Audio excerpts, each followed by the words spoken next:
And I thought for our first video of the survival guide, Christian survival guide, the first thing to deal with would 100% be happiest.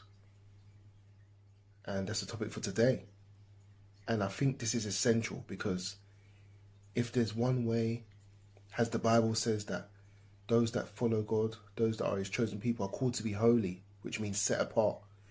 If there's one way we can be set apart right now as God's people, it is simply by being joyful, by being happy despite the circumstances.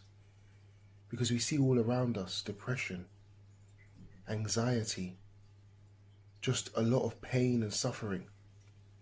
And yeah, I'm not saying that we're not going to go through these things, but we have something different, something that allows us to be happy despite what's going on around us.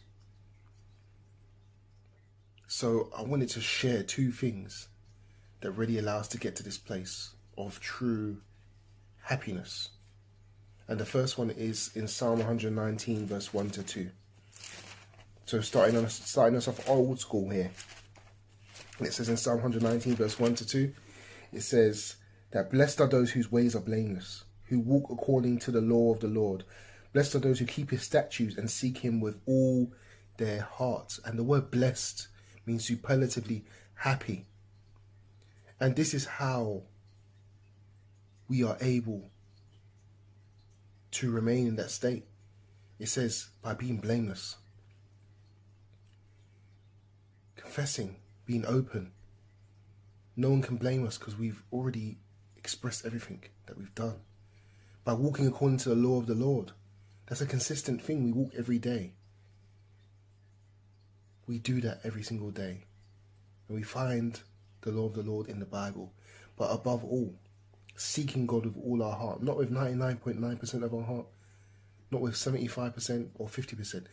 100% of our heart is how we are blessed. This is a happiness despite circumstances. This is a happiness that isn't bound by our relationships outside of God. This isn't a happiness that is corrupted when we have financial issues or all these things.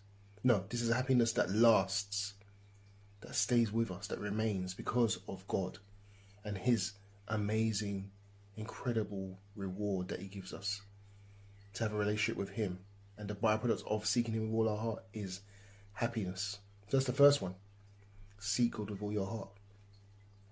Secondly, something that really bugs me nowadays is when I speak to people on the street and I'll come across someone who says that they're Christian once in a while. And I'll ask them, yeah, would they be willing to study the Bible anyway? And they say to me that, no, I don't want to study the Bible. You'd be more effective going after the lost rather than coming after me and studying the Bible because I'm already saved. I don't need it. And usually these same people are the ones who don't attend church. Usually these same people are the ones who don't really have relationships around them, who are really teaching them the word. And that's concerning.